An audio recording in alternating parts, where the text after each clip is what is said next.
Entertainment. Brian Wilson, Mary Catherine Ham, today's newsmakers, and you, the Morning Majority. 105.9 FM, WMAL. 8:07. Happy Friday to you. This is the Morning Majority. Gang's all here. Brian Neiman, Brian Wilson, Mary Catherine Ham. And on the line right now, Mark Levin, host of the Mark Levin Show that you hear every night, 6 to 9 here on WMAL. Also has a new book out called Ameritopia, The Unmaking of America. Mark, good morning. How are you? Brian, my brother, how are you? I'm doing well, thank you. I want to start. We're going to get into... By the way, do you always get the long straw? You're the one that has to always talk to me. You know this? You know, I usually pick it. We fought over it this morning. Oh, I bet.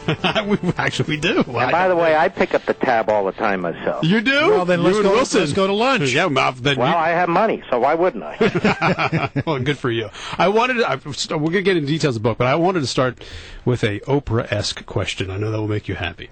I say this because... No, I don't have a rash. the last time you did a book signing here in the D.C. area in Tysons, the line was forever. And it took people hours upon hours to get to you. I'm just wondering how that makes you feel to know that you're number one on the New York Times list and people will wait in line for hours and hours and hours just to meet you, to talk to you for a brief moment, and to get your autograph. How does that make Mark Levin feel? It makes me feel great. And I'm going to tell you something, and I think you three know this. Treat your audience with respect and never dismiss them. I don't care what fights you get in with other hosts, with other outlets, over issues or whatever it is, but your audience is intelligent. Your audience, it's like an extended family. People tune you in. It's appointment radio. They want to hear what you folks have to say. They want to hear what I say. And I know for me and for you, we work very hard to try and make every broadcast as professional and substantive and entertaining as we can. And people respond to that. And I have a great audience. I have wonderful people who are listening to my program. Yeah, they do. And by the way, they listen to you, and they also listen to our show. We share an audience. And anytime we say something that may be different from what you said last night, they let us know. Oh, yeah. Believe me, they do. Idea. Yes, they're very loyal, and we do love them. All right. We have what's called very strong P1s. Yes, we do. You're absolutely right. Yeah. All right, so the book Ameritopia, why did you write it? I'll tell you why I wrote it, because I really do think we're in the last yard of what kind of country we want to live in, and that is, there'll always be America. The question is what kind of an America, and you guys know that you and I think many people think we're in an extremely perilous situation, and politics, as usual, ain't going to cut it. So, I can talk to these Republican members all I want, some of the Democrats too, but my attitude with Liberty and Tyranny and with Ameritopia is to reach out to the people, to go over the media, to go around the media and the politicians and explain where our founding comes from. We talk about what the founding fathers say, we talk about what the left says, but where did they get their ideas from? Jefferson didn't wake up one day and say, you know what, I like this notion about unalienable rights. Well, where does that come from? Or consent of the governed. Why is that so crucial? Or on the other side, the centralized, all-powerful government. Where does that come from? I mean, it goes back to Plato's Republican before, and it's been just as miserable when he wrote about it as it is when they put it in practice.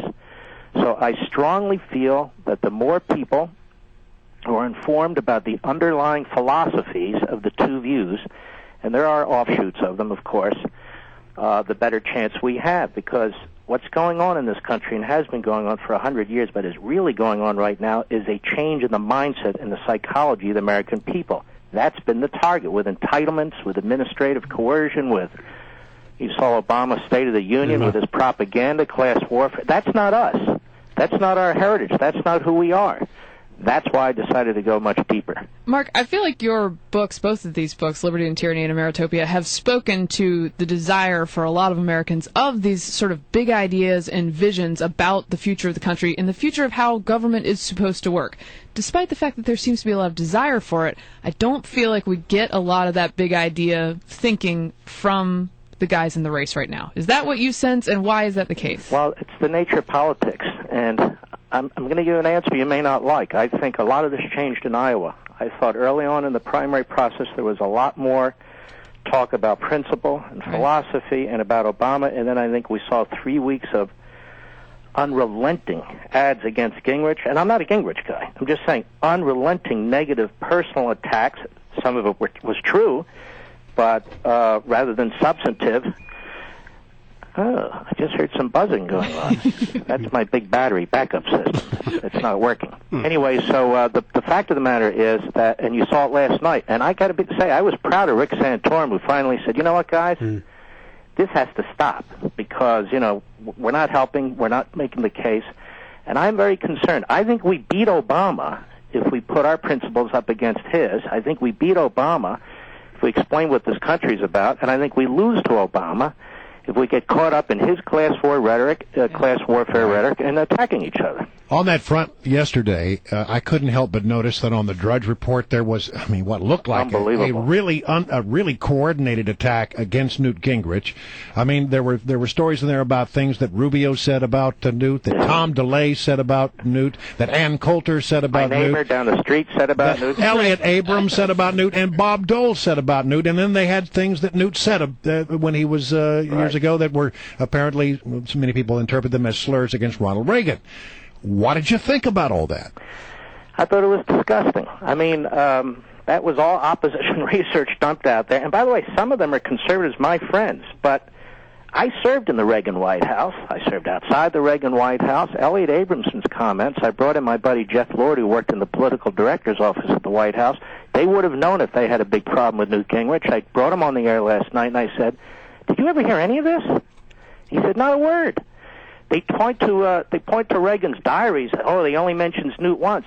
If you read Reagan's diaries, if he had problems with certain Republicans, he would mention it now and then in his diaries. There is no mention of Newt Gingrich. Newt Gingrich was not on our radar as a problem whatsoever. Also, there was a part of a clip on the Drudge Report about what Gingrich had said at C-SPAN. I played the whole thing. He didn't say abandon Reagan's philosophy. He said we need to change our tactics going forward. That's pretty much what he said. I agree with that, and I'm a Reaganite.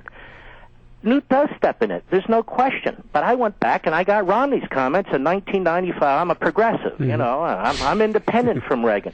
Why does any of this matter right now? It shouldn't.